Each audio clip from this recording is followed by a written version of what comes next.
E aí pessoal, como vão? Eu sou o Jonathan Cardoso e a gente está aqui continuando o nosso curso aprendendo a usar HTML e CSS para criar documentos de hipertexto. Essa é a aula 4 e hoje a gente vai ver semântica HTML, títulos, parágrafo, texto pré-formatado e character entities, com um exercíciozinho para vocês fixarem o que aprenderam, ok?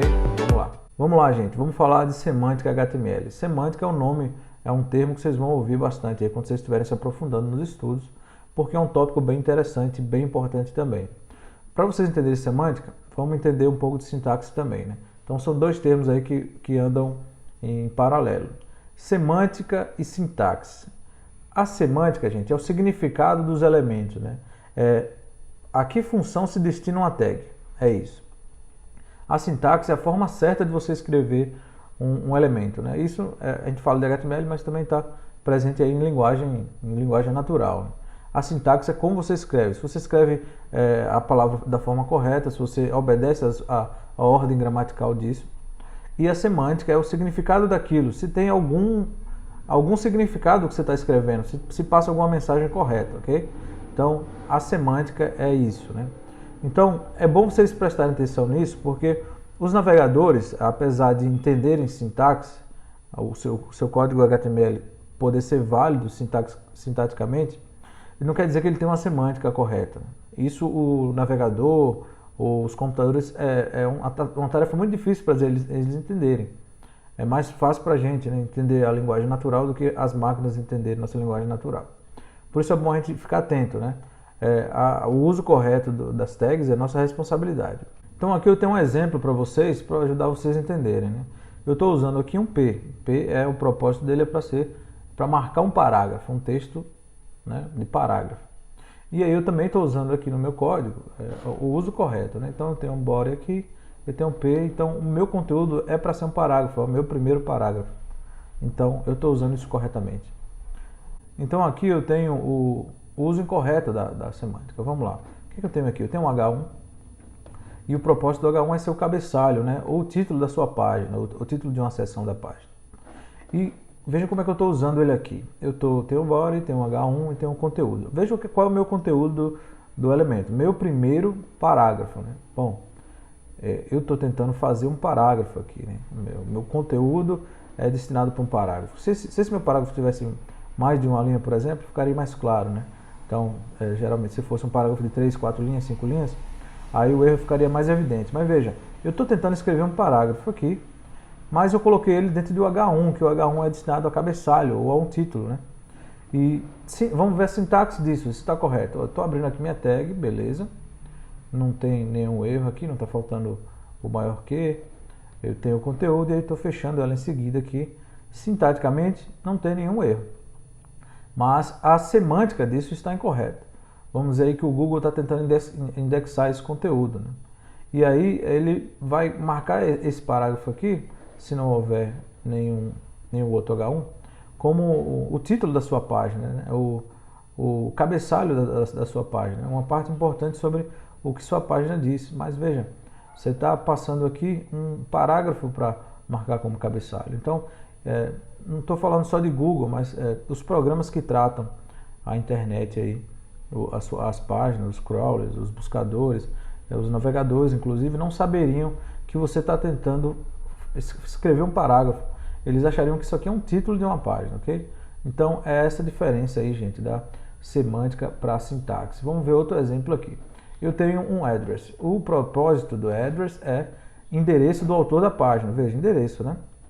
E aqui nós temos o conteúdo da página. E eu tenho um H1 que é o título da minha página, página do João. Então, o dono da página é o João, ok?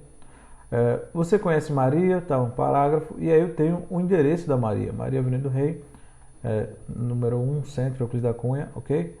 Então veja, eu tenho aqui um endereço, mas esse endereço não se refere ao João.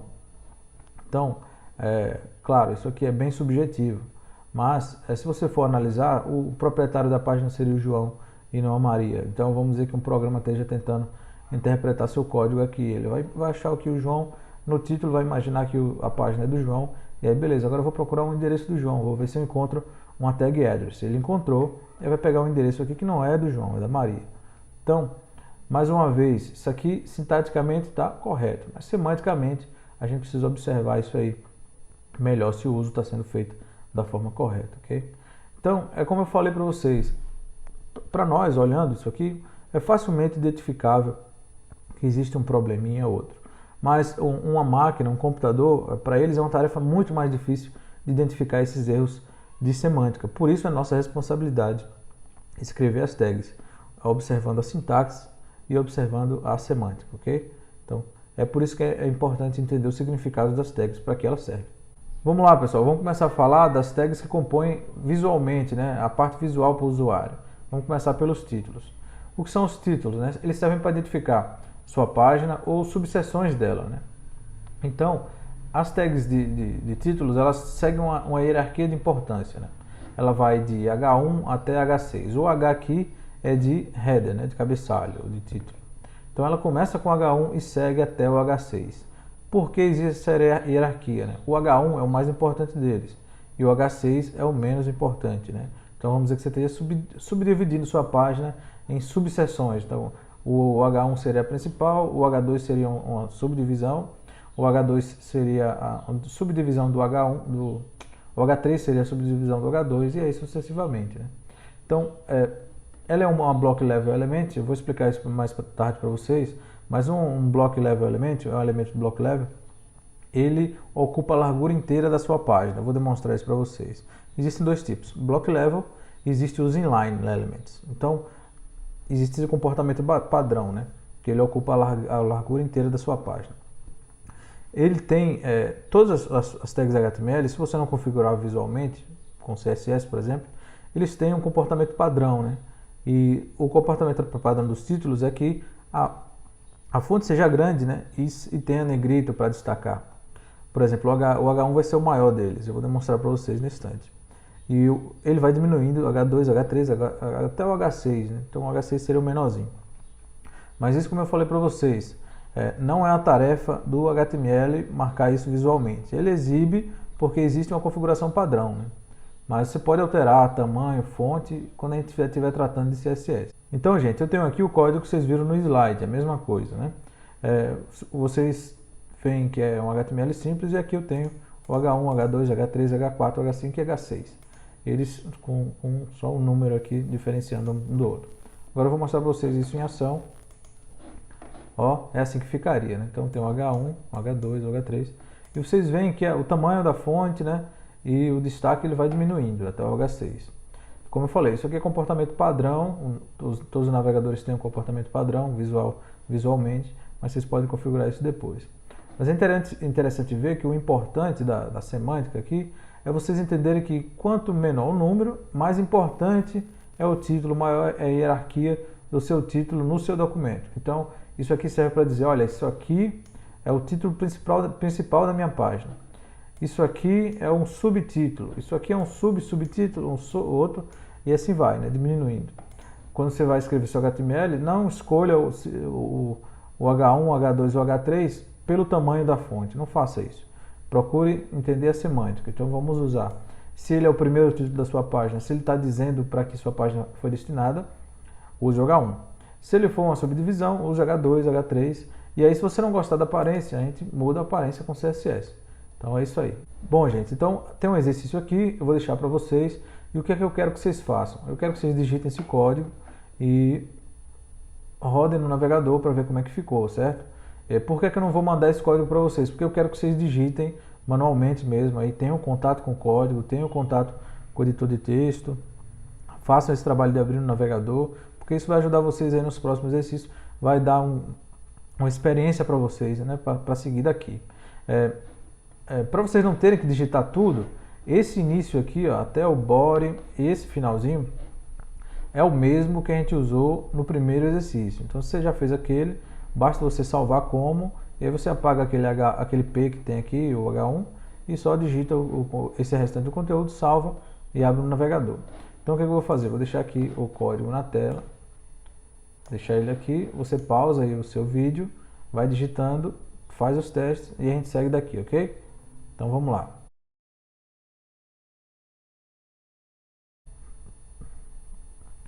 Vamos falar agora de parágrafo, gente. Então, a tag é o P de parágrafo, né? Ele é um block level element, como eu falei, ele vai ocupar a largura inteira da sua página e vai ajustar isso automaticamente. Então, ele faz muita coisa automaticamente, é bem inteligente essa tag, né? Ele ajusta o texto automaticamente, como, né? Ela quebra a linha automaticamente, você não precisa se preocupar até onde você deve escrever para quebrar a linha, porque ele vai ajustar, ele vai preencher a largura da sua página com seu texto, e aí onde não couber mais ele vai quebrar isso automaticamente. Então, como ele faz isso automaticamente, suas quebras de linha no código vão ser ignoradas. Ele também vai tratar excessos de espaço, né? Se você escreveu 2 espaços, 4 espaços, ele ignora, isso só considera o primeiro espaço. E para você quebrar a linha, se você quer quebrar realmente a linha, vamos dizer que você quer que a tal frase comece na próxima linha do mesmo parágrafo, aí você precisa usar uma tag que é o BR, break, né? BR de break. E se você, por exemplo, você está escrevendo paralelepípedo, uma palavra grande, e aí você quer marcar onde, se por acaso for preciso quebrar essa palavra, onde você quer quebrar, aí você coloca a tag WBR, que é word break, né? Então você coloca aí onde você quer quebrar essa palavra. Então vejam, gente, que eu tenho aqui um exemplo aqui de código. Eu tenho um parágrafo, um H1, eu tenho um H1 aqui, e eu tenho um texto, né? Tem uma sequência de texto aqui. Então, ó, esse parágrafo serve para demonstrar a inserção automática de quebras de linha. Veja que aqui tem uma quebra de linha, né, no meu código. Observe também que os espaços, estou colocando espaço excedente, e aí mais quebra de linha aqui, quebra, quebra, quebra. Isso aqui é só um texto demonstrativo. As quebras de linha estão sendo navegador juntar da página. Então, vejam, eu coloquei isso aqui propositalmente para aqui demonstrar para vocês como é que o P funciona. Agora vamos lá para o navegador. Vejam só, então eu tenho aqui o código que vocês estão vendo lá atrás, ele funcionando. Então, ó, esse parágrafo serve para demonstrar a inserção automática de quebras de linha. Então lá eu teria uma quebra de linha, né? Ó, quebras de linha, aí eu tenho uma quebra de linha aqui no D, e ele não considerou, e eu tenho uma quebra de linha depois do ponto, ele também não considerou, então ele vai ignorar isso. E aqui nesse espaço aqui, ó, que também os espaços excedentes, cadê? Espaços excedentes, ó. Então ele também não considera o espaço excedente. Só estou aqui para demonstrar como é que isso funcionaria, né? E aí se você precisa, né, forçar a quebra de linha, nesse aqui eu já estou usando a quebra de linha. Nesse parágrafo demonstrei uma quebra de linha forçada, BR. Percebeu? Vamos ver como é que ele funciona lá. Ó, quebra de linha forçada, aqui tem um BR, ele quebrou, foi para outra linha. Percebeu? Quebrou novamente lá no código, né? Ó. E outra coisa que eu quero mostrar para vocês, que eu falei, né, que é um elemento block level, e ele ocupa a largura inteira da página e ajusta também seu texto para se quebrar quando for preciso. Vejam que eu vou diminuir aqui a largura, ó, e ele vai ajustando quais palavras devem ficar na linha e na próxima linha. E aqui embaixo, gente, lembra do que eu falei, né, do word break, né, WBR. Então eu usei aqui a palavra, desculpa, voltando. Então eu usei aqui a palavra otorrinolaringologista, e aí eu marquei lá onde eu quero quebrar, otorrino e quebra, ok? Então eu vou diminuir aqui a largura, ó, viram? Aqui nesse ponto, ó, otorrino, e eu estou quebrando aqui, porque eu marquei que eu quero que ela quebre ali. Então é uma tag bem interessante e ajuda muito na escrita de texto. A gente passa despercebido, a gente nem lembra que ele faz isso tudo sozinho. Então eu vou deixar mais um exercício na tela, vai seguir mais ou menos como o outro, né? Vamos voltar aqui. Eu vou deixar o código na tela, eu quero que vocês digitem ele manualmente, pausa o vídeo aí, vai digitando. Pode usar aí o conteúdo do exemplo anterior, salva como, tira o miolo ali do body e reutiliza as tags de início e final, só coloca o código que a gente está trabalhando nesse exercício. E no final, para vocês demonstrarem aqui como é que funciona. No final eu deixei aqui em comentário mais um exercíciozinho. Cria um parágrafo que exiba a frase, uma palavra por linha, ó. Este é o exemplo de utilização da tag BR. E aí eu quero que vocês coloquem uma palavra por linha. Vocês vão usar a quebra forçada ou a tag break para fazer essa quebra. E usando dentro de um P. Então vamos pausar o vídeo aqui. Vocês vão fazer o exercício e depois vocês continuam. E aí vamos seguindo falando de outra tag aqui, né? O texto pré-formatado. O texto pré-formatado, a tag é o pré, ele também é um block level element, e ele utiliza a configuração de texto conforme você usou no código, né? Ao contrário do P, ele não faz correções automáticas, ele considera a quebra de linha, considera os espaços excedentes, e os navegadores usam geralmente fonte monoespaçada para exibir eles, né? Mais uma vez, isso é a configuração padrão, vocês conseguem exibir isso, alterar esse comportamento em CSS, mas o importante é vocês entenderem para que ele funciona, né? Ele funciona para vocês exibirem o texto conforme vocês digitaram. Vocês não querem desconsiderar o espaço de texto, não, o espaço em excesso, né? Vocês não querem quebrar a linha automaticamente, então vocês usam pré para isso. Então, ele é um P, é um parágrafo, sem aquele comportamento automático do parágrafo, né? De quebra automática e tudo mais. Então eu vou mostrar aqui para vocês outro exemplo usando aquele mesmo conteúdo. Vamos lá. Então aqui a gente tem aquele mesmo exemplo anterior do parágrafo, mas usando pré no lugar do P, ok? Então é o mesmo texto, ó, e aqui eu estou usando quebras, espaços excedentes e tudo mais. E agora vamos ver isso no navegador. Então, gente, aqui a gente vê o resultado daquele código lá. Então veja, a fonte é monoespaçada. E aqui, ó, veja ele considerando aí todas as excesso de espaço excedente, quebra de linha. Então ele considera tudo, como eu falei. É um P sem aquele automatizado, sem aquele comportamento automático. E ele também, ó, não quebra automaticamente a linha. Tá? Veja que ele fica aqui escondido atrás da janela, ok? Então a gente vai fazer aquele mesmo exercício, né? Então, aqui fica mais fácil ainda. Você já tem o exemplo o exercício do P. A gente vai só trocar o P pelo pré. E aí ver o resultado. Então, eu vou deixar aqui o código na tela. Vocês pausam o vídeo aí, digitem, ajustem e testem. E a gente segue. Vamos falar de Character Entities, né? O que é isso, gente? Bom, se você não usar o TF8, por exemplo, você vai precisar marcar os seus acentos, ou como tio, acento agudo, circunflexo, com esses códigos especiais, porque a tabela ISO, por exemplo, não entende que se você colocar o E acentuado, que aquilo é realmente um E acentuado. Como a gente está usando o TF8, não tem mais esse problema. Mas isso aqui ainda serve para quê? Para vocês inserirem códigos especiais. Que são esses caracteres especiais? São caracteres que estão presentes na tabela, mas que a gente não consegue acessar diretamente pelo teclado. Então existe uma tabela de referência aí que está ali no link, vocês podem consultar para ver, mas eu vou exibir alguns para vocês.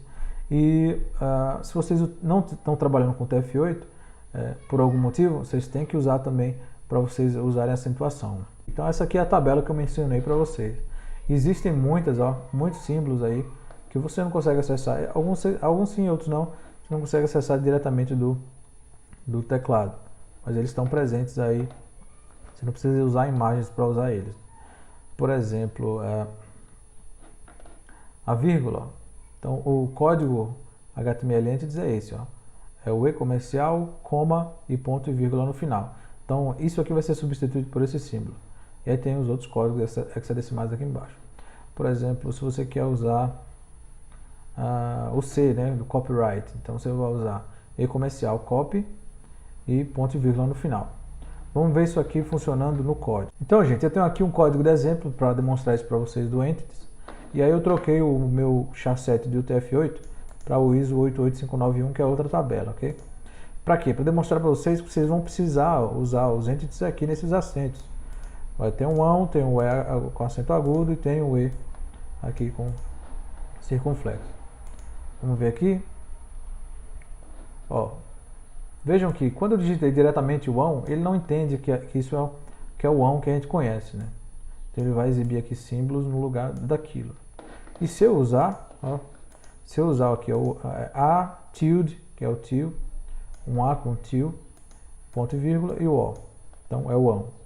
E aqui é o acute, que é o E agudo e só. Então vamos ver, ó, ele aqui ele consegue exibir. Se você não colocar os entities aí quando você estiver usando ISO, você vai aparecer assim. Se você usar ele aparece assim. Agora vamos trocar lá, vamos colocar aí o TF8.